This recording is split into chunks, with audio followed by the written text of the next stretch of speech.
Dan hari ini firman Tuhan temanya menjadi kuat karena bersyukur. Tema bersyukur ini sudah tidak asing buat kita orang percaya.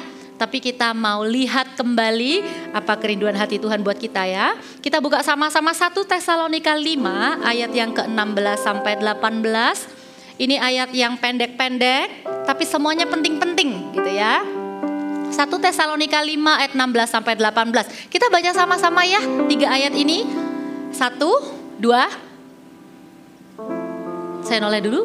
Oke, sudah ada. 3. Bersukacitalah senantiasa, tetaplah berdoa, mengucap syukurlah dalam segala hal, sebab itulah yang dikehendaki Allah di dalam Kristus Yesus bagi kamu. Ternyata bukan hanya diminta untuk bersukacita senantiasa atau berdoa, tetaplah berdoa, tetapi firman Tuhan dengan jelas dan tegas, tidak perlu dijelaskan lebih lagi. Ayat ini bisa menjelaskan kata-katanya sendiri. Firman Tuhan itu meminta setiap kita anak-anak Tuhan untuk mengucap syukur dalam segala hal. Siapa bilang mengucap syukur itu cuma gampang kalau kita baru terima berkat? Belum tentu. Nanti kita lihat firman Tuhan memberikan contoh. Ada orang yang tidak tahu mengucap syukur. Jadi mengucap syukur itu bukanlah tergantung dengan keadaan di luar kita. Mengucap syukur itu adalah keputusan hati yang disengaja. Kalau kita mau membangun habit yang suka mengeluh, ya mengeluh teruslah kita. Tapi kalau kita mau belajar, kemarin ada satu poin yang bagus ya dari kakak yang menyampaikan firman di Voltage. Kak Estra bilang begini, do not just try but train. Jangan hanya mencoba, tetapi latihlah. Saya langsung ingat, oh iya, membangun kebiasaan mengucap syukur itu juga bukan just try atau hanya mencoba. Ah udahlah, cobalah. Coba mau belajar jadi orang yang bersyukur. Tiba-tiba diingatkan lagi. Iya kok barusan gak bersyukur ya. Lalu kita berhenti. Mengucap syukur dalam segala hal adalah proses seumur hidup.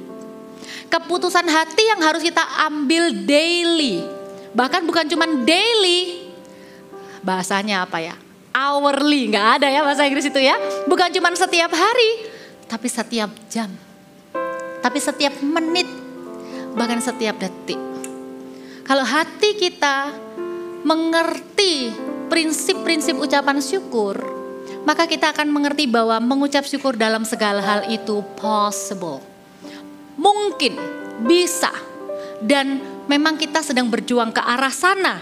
Terutama apalagi ketika kita sedang dalam kesesakan.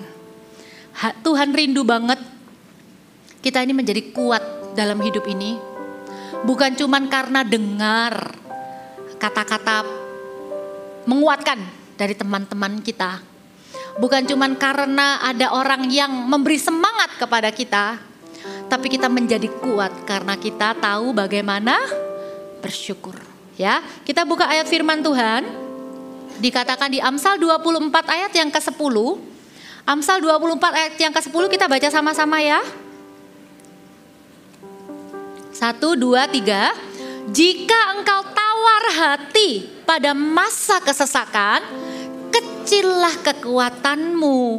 Di dalam masa kesesakan itu di level yang paling sederhana, sesuatu yang membuat kita tidak nyaman. Bisa jadi kondisi fisik, kita udah pengen makan ke tempat yang kita sudah lama tunggu-tunggu, ternyata ngantrinya panjang. Ya oke lah. Masa kesesakan gitu ya. Tapi ya jangan lebay gitu lah ya. Kalau dalam hal kecil gak enak begitu aja kita udah terbiasa mengeluh. Kita akan expert dalam mengeluh. Kita akan expert dalam hal komplain. Ketika masalah jadi semakin besar. Kalau hanya dalam hal sepele, kita train ourselves itu untuk complain, easily complain. Maka ketika masalah yang sebenarnya datang, kita tidak akan punya kekuatan. Dan firman Tuhan bilang, kalau hati kita tawar. Tawar hati itu bukan berarti cuman lose hope ya. Tawar hati itu bukan cuman sekedar tidak berharap lagi kepada Tuhan. Tawar hati itu juga artinya tidak mampu lagi bersyukur. Hatinya hambar, hatinya tawar. Tidak menemukan apapun alasan sama sekali, tidak ingat sama sekali untuk mengucap syukur. Nah, firman Tuhan katakan, kalau kita tawar hati di masa kesesakan, kecil kekuatan kita. Tapi ketika kita hatinya tidak tawar, atau hatinya bersemangat, hatinya apa ya, kalau tidak asin gitu ya, kalau tidak tawar ya. Kalau hati kita itu punya sejuta rasa gitu ya. Karena kita tahu mengucap syukur di masa kesesakan kita, maka kita punya kekuatan yang kita tuh kadang gak tahu dari mana. Coba deh, gampang aja. Kita ini mau gak mau harus nunggu. Oke? Akan lebih melelahkan kalau orang yang menemani kita menunggu ini adalah orang yang mengeluh every second. Ngeluh, komplain setiap kita maju satu langkah kita bilang, wah ini ordernya gak bagus, ini sistem manajemennya kurang, ini maju lagi, mbaknya kurang ini. Kita yang di sebelahnya tuh kepengen apa? Rasanya jadi lebih berat gitu loh, jadi lebih emosian gitu loh. Tapi coba kalau orang yang menunggu bersama kita sambil antri gitu ya, itu bisa bilang, itu loh spotnya itu bagus ya. Pinter loh dia bisa bikin ornamen kayak gitu. Nanti kita foto situ ya. Perjalanan kita ngantri ini jadi lebih berasa menyenangkan dan tidak berasa lama. Seolah-olah kita jadi punya kekuatan ekstra. Coba kalau misalnya kita dekat dengan orang yang bilang panas banget ya. Aduh geram mau mati gua. Kita bisa merasa iya ya panas ya. Iya ya sesak nafas ya. Sebenarnya karena apa? Karena omongan dia. Nah, demikian juga ini kalau tadi saya kasih contoh waktu kita dengar orang mengeluh. Bayangkan kalau hidup kita ini, manusia roh kita ini atau jiwa kita ini, mendengar mulut kita ini, bolak-balik mengeluh. Please, love your soul, love yourself, and build your spirit. Cintai kehidupanmu, cintai dirimu. Cintai keadaan mentalmu sendiri gitu ya. Bahkan ayo bangun manusia rohmu. Jadilah kuat dengan cara apa? Berkata-kata yang penuh dengan ucapan syukur. Itu kuncinya. Kita lihat ya. Tipsnya. Satu tips aja supaya kita itu bisa mengucap syukur dalam kesesakan. Ya, jadi poin yang pertama ini adalah bagaimana kita bisa mengucap syukur gitu ya, menemukan kekuatan dari mengucap syukur. Kuat karena bersyukur itu karena kita bisa bersyukur dalam kesesakan. Nah, tipsnya apa? Bersyukur dalam kesesakan ini simple. Firman Tuhan tuh bilang begini, naikkan doa sambil bersyukur. Bukan cuma sekedar berhenti mengeluh. Berhenti mengeluh, tapi hatinya kesel. Mulutnya gak mengeluh, tapi hatinya kacau. Firman Tuhan bilang, kuasai dirimu jadilah tenang supaya kamu berdoa. Tapi bukan hanya cuma sekedar berdoa, firman Tuhan itu indah. Firman Tuhan itu dari Allah yang mengetahui manusia. Tubuh, jiwa, dan rohnya itu Tuhan yang punya. Pemilik jiwa kita. He knows how to handle our souls. Allah kita adalah Allah yang paling tahu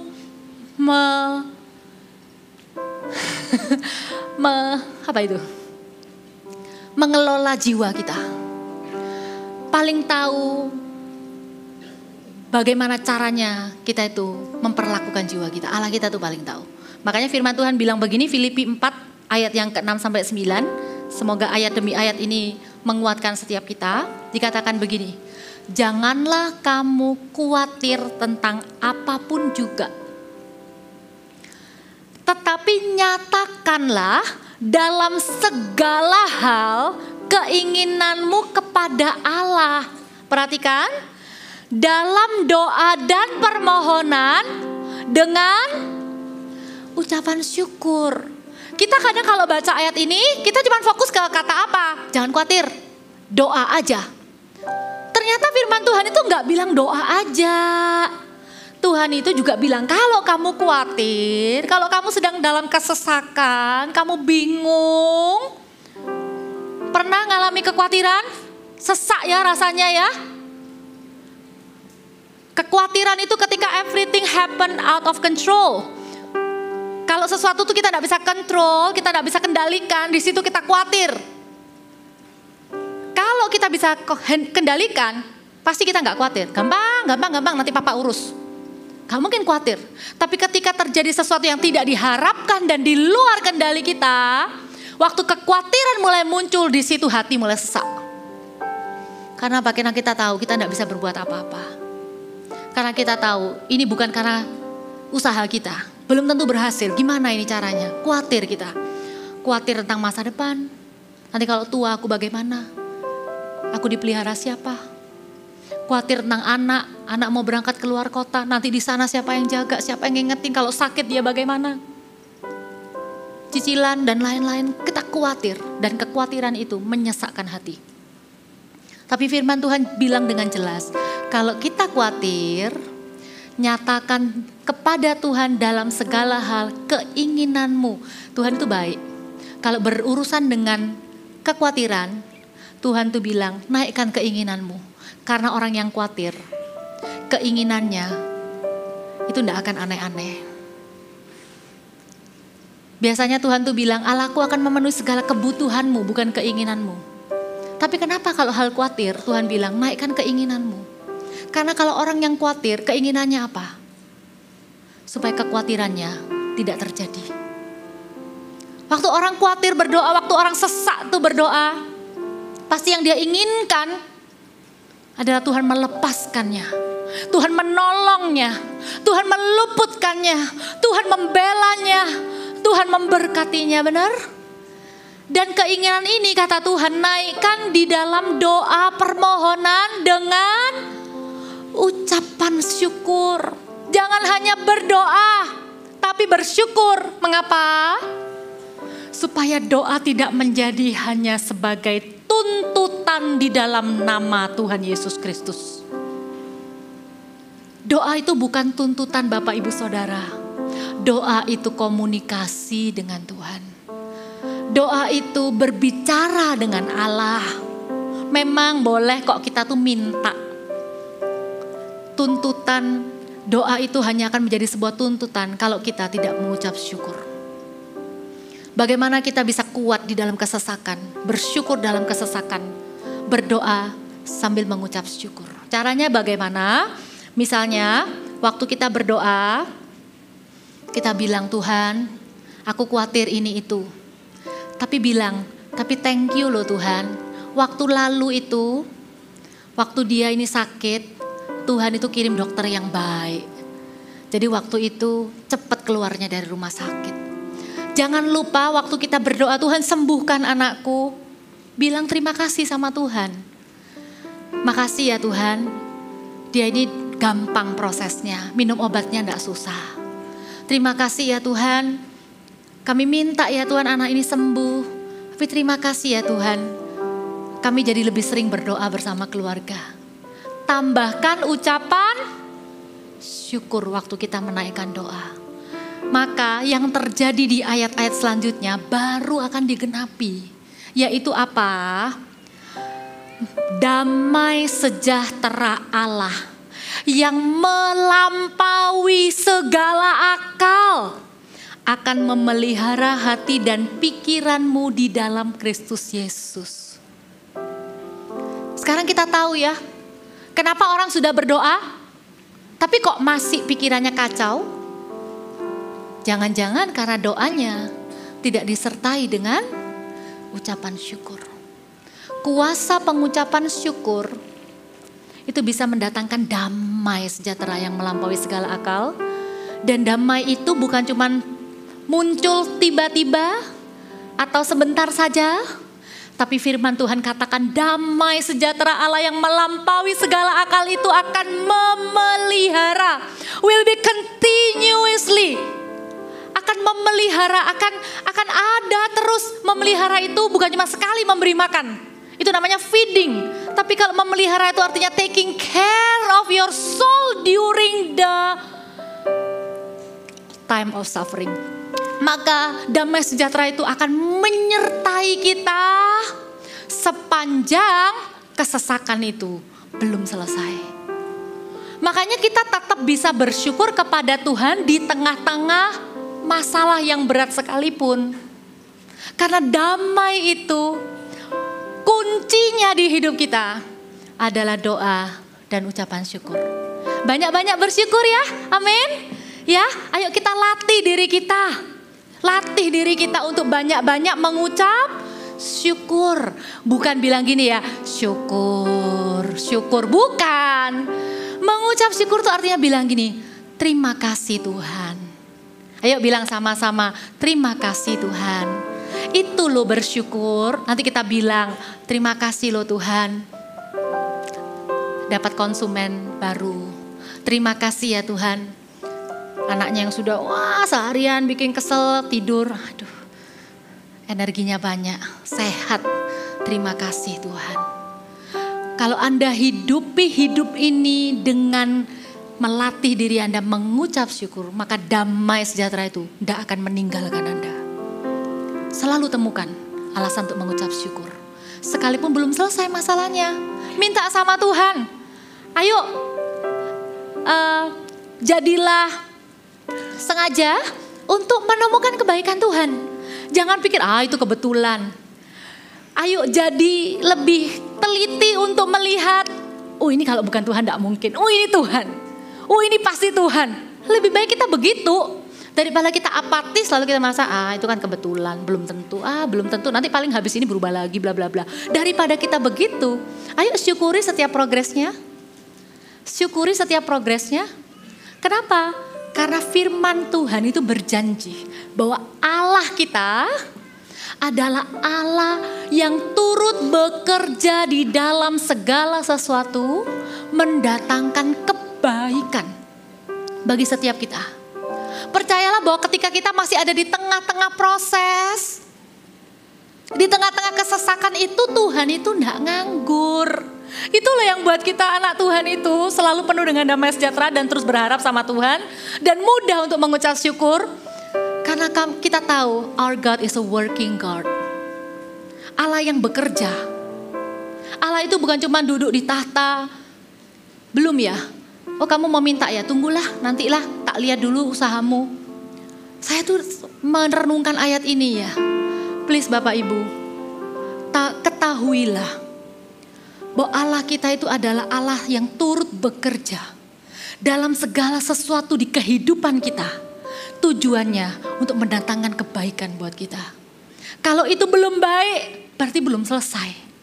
Kalau itu belum happy ending, berarti Tuhan masih terus mengerjakannya. Bagian kita apa? Jangan jadi kecewa. Bersyukur itu juga membuat hati kita anti kecewa. Bersyukur itu membuat hati kita itu anti jealous. Anti jealous, anti disappointment. Kuasa ucapan syukur itu besar. Waktu kita bersyukur dengan apa yang kita punya, kita gak bakal iri dengan saudara kita yang punya sesuatu. Karena kita tahu, belum tentu dia punya apa yang kita punya. Kadangkala lihat Instagram, lihat kehidupan orang lain itu juga bahaya. Bisa jadi trap buat damai sejahtera kita. Kita yang sudah bersyukur karena bisa liburan ke satu kota, mungkin terdekat gitu dengan semua fasilitasnya. Tiba-tiba scroll, lihat teman, liburannya lebih jauh, lebih bagus tempatnya, makanannya lebih melimpah, fotonya lebih fotogenik. Hilang sukacita kita. Langsung kita bilang, tahun depan kesini aja. Padahal baru nyampe di kota itu. Ayo bersyukur. Bersyukur itu antinya iri hati. Bersyukur itu antinya kecewa sama Tuhan. Amin. Karena Allah turut bekerja dalam segala sesuatu mendatangkan kebaikan bagi setiap kita yang mengasihi Dia, yang terpanggil dalam sesuai dengan rencana Allah. Dan Tuhan itu memandang serius loh ucapan syukur ini. Ini adalah sebuah peringatan gitu ya, supaya kita mau dengan sengaja melatih diri untuk bersyukur, dengan sengaja melawan gravitasi ke bawah yang mengatakan lebih gampang ngomel daripada bersyukur. Ngomel itu kayak skill otodidak gitu loh. Mengomel itu kayak kemampuan alami yang kita punya waktu lahir gitu loh. Bener ya? Gak perlu diajari gitu ngomel itu. Pinter gitu kalau ngomel. Tapi kalau bersyukur itu kayaknya harus dilatih, harus disengaja dimunculkan gitu ya. Nah, firman Tuhan itu dengan tegas memberikan kepada kita sebuah contoh ya. Di 1 Korintus 10, kalau Anda nanti mau baca lengkapnya, itu adalah mengenai Israel sebagai suatu peringatan. Ini menceritakan satu perikop yang berisi dosanya bangsa Israel yang membuat bangsa Israel itu tidak jadi masuk tanah perjanjian ya. Dikatakan begini ya di ayat 10, pasal 10 ayat 1. Aku mau supaya kamu mengetahui saudara-saudara bahwa nenek moyang kita semua berada di bawah perlindungan awan dan bahwa mereka semua telah melintasi laut untuk menjadi pengikut Musa. Mereka semua telah dibaptis dalam awan dan dalam laut. Perhatikan, mereka semua makan makanan rohani yang sama. Mereka semua minum minuman rohani yang sama. Sebab mereka minum dari batu karang rohani yang mengikuti mereka, dan batu karang itu ialah Kristus. Tetapi sungguh pun demikian Allah tidak berkenan kepada sebagian besar dari mereka, karena mereka ditewaskannya di padang gurun. Semuanya ini telah terjadi sebagai contoh bagi kita, supaya jangan kita menginginkan hal-hal yang jahat seperti yang telah mereka perbuat. Nah, ayat 7 itu menggambarkan apa aja? Penyembah berhala. Lalu yang ayat 8 itu percabulan. Kemudian ayat 9 itu mencobai Tuhan. Nah, perhatikan ayat 10-nya. Dan janganlah bersungut-sungut seperti yang dilakukan oleh beberapa orang dari antara mereka, sehingga mereka dibinasakan oleh malaikat maut. Ayat 11, semuanya ini telah menimpa mereka sebagai contoh dan dituliskan untuk menjadi peringatan bagi kita yang hidup pada waktu di mana zaman akhir telah tiba. Jadi kesalahan bangsa Israel, ciri-cirinya bangsa Israel, kalau ingat bahasa Israel itu ingat apa? Ingat sungut-sungut. Sudah dilakukan mujizat yang begitu besar, ditolong begitu rupa, tetap komplain, tetap mengeluh, tidak pernah bersyukur. Firman Tuhan itu mengajarkan, jangan sampai kita ikut-ikut spiritnya bangsa Israel yang suka bersungut-sungut ini. Ini semua ditulis di Alkitab menjadi peringatan bagi kita yang hidup di akhir zaman. Nanti kalau Anda mau buka di kitab Timotius, 1 Timotius, itu ada nubuatan tentang keadaan manusia di akhir zaman. Selain tidak mempedulikan agama, di situ juga ada kata tidak tahu berterima kasih. Maka syukur itu bukan hanya di masa kesesakan saja, tapi mengucap syukur kepada Tuhan juga termasuk ketika Tuhan telah menolong kita. Apakah ada jaminan kalau Tuhan tuh sudah menolong kita, kita jadi bisa berterima kasih kepada Tuhan? Tidak otomatis. Kita perlu dengan sengaja bawa ucapan syukur kita dan hiduplah di dalam ucapan syukur itu. Dalam perjanjian baru ada sebuah contoh. Ini ada di poin yang kedua, bukan hanya bersyukur di masa kesesakan. Yang kedua adalah bersyukur karena pekerjaan Tuhan di hidup kita. Pertolongan Tuhan di hidup kita. Seolah-olah masa kesesakan sudah lewat. Ya, di sini dikatakan perikop ayat ini tuh mengajarkan kepada kita untuk melatih diri menjadi orang yang tahu berterima kasih setelah kita menerima kebaikan Tuhan. Nanti kita bisa praktekkan ke sesama ya. Jadilah orang yang tahu berterima kasih kepada sesama. Pasti deh kalau hati kita penuh ucapan syukur kepada Tuhan, tidak sulit kok untuk kita bilang terima kasih kepada sesama. Ya, dikatakan begini, Lukas 17:11-19, ceritanya ada 10 orang kusta. Ini bukan perumpamaan ya, ini benar-benar kejadian. 10 orang kusta ini ketemu sama Tuhan Yesus. 10 orang kusta ini datang menemui Yesus. Kemudian walaupun mereka itu tetap berdiri agak jauh, mereka berdiri, mereka berteriak, "Yesus Guru, kasihanilah kami." Orang kusta ini tahu bahwa penyakitnya itu tidak akan pernah bisa sembuh kecuali Yesus yang menyembuhkan. Makanya mereka memberanikan diri untuk berteriak kepada Yesus dan berkata, "Kasihani kami." Yang terjadi, Yesus itu langsung memberikan sebuah instruksi yang instan. Dikatakan, "Pergilah, tunjukkan dirimu kepada imam." Wow, ini bukan orang tidak beriman loh Bapak Ibu Saudara. Ini orang yang langsung melakukan petunjuk Tuhan. Ini orang yang punya iman, tapi cuma satu, lupa bersyukur. Orang-orang ini 10-10-nya langsung berangkat, dan ketika mereka berada di tengah jalan, mereka menjadi suci, artinya mereka sembuh, tahir ya. Ketika salah satu dari mereka melihat bahwa dirinya telah sembuh, bayangin ya, dari 10 cuma satu yang lihat, "Loh, aku sudah sembuh." Lalu orang ini kembali memuliakan Allah dengan suara nyaring. Ayat 16 berkata, lalu tersungkur di depan kaki Yesus dan mengucap syukur kepadanya. Thank you Yesus, thank you Jesus. Pria itu adalah orang Samaria. Lalu Yesus berkata, bukankah yang 10 orang itu sudah disucikan? Di manakah yang 9? Bukankah di antara mereka adakah yang kembali memuliakan Tuhan selain orang asing? Karena ini orang Samaria. Lalu ia berkata kepada orang itu, bangunlah dan pergilah, imanmu telah menyelamatkanmu. Di sini kita bisa lihat ya, kok kayaknya Tuhan itu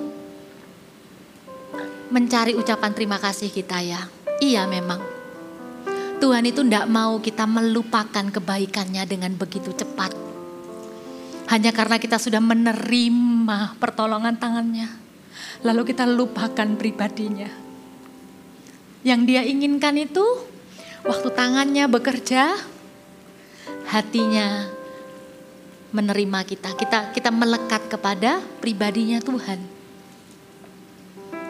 Orang ini yang 9 lupa. Mereka hanya fokus kepada apa yang menjadi doanya. Sehingga ketika doanya dijawab, mereka sudah lupa dengan Tuhan yang memberikannya.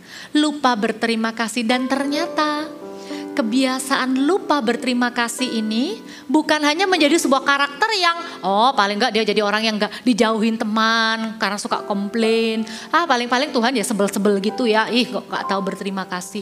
Coba lihat, perhatikan ayat ini dengan sungguh-sungguh. Pembedanya antara orang yang kembali berterima kasih dengan 9 orang yang tidak berterima kasih adalah ini. 9 orang yang pergi dan tidak kembali berterima kasih, mereka hanya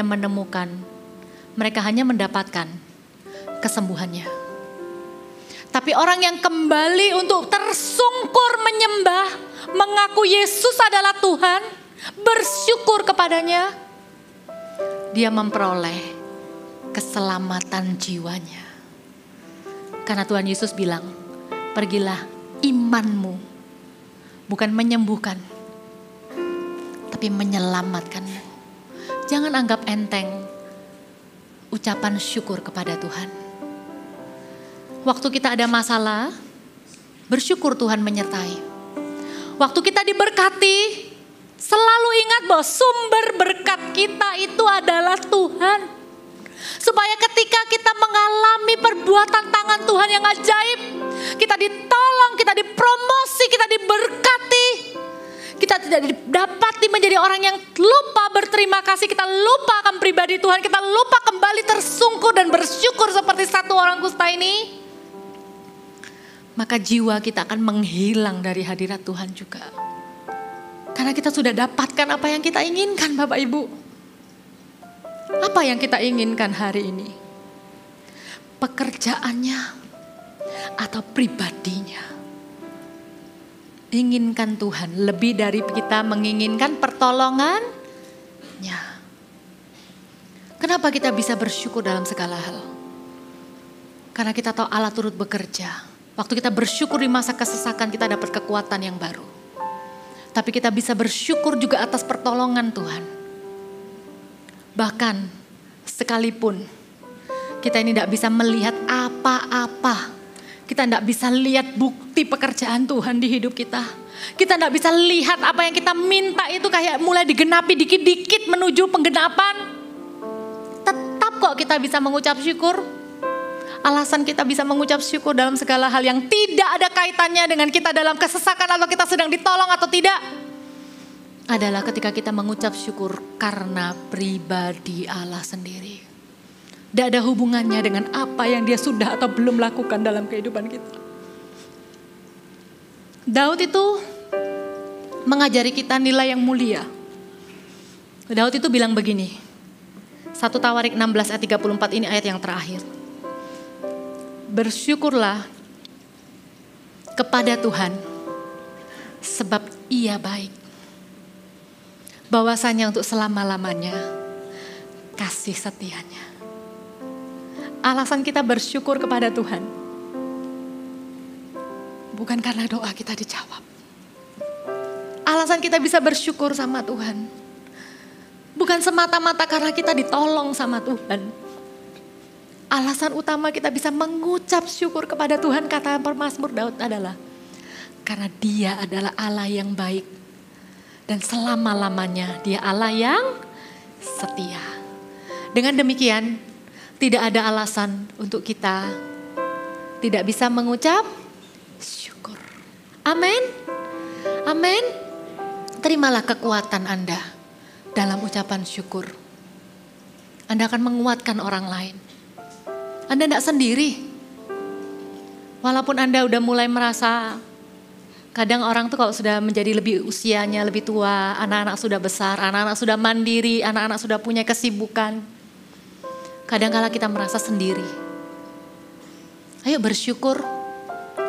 Mungkin kita sudah ditinggal pasangan, dulu bisa jalan-jalan bareng pasangan. Sekarang kita sendiri, anak-anak juga sudah sibuk sendiri. Bersyukur. Bersyukur. Tuhan akan memberikan damai kepada Anda.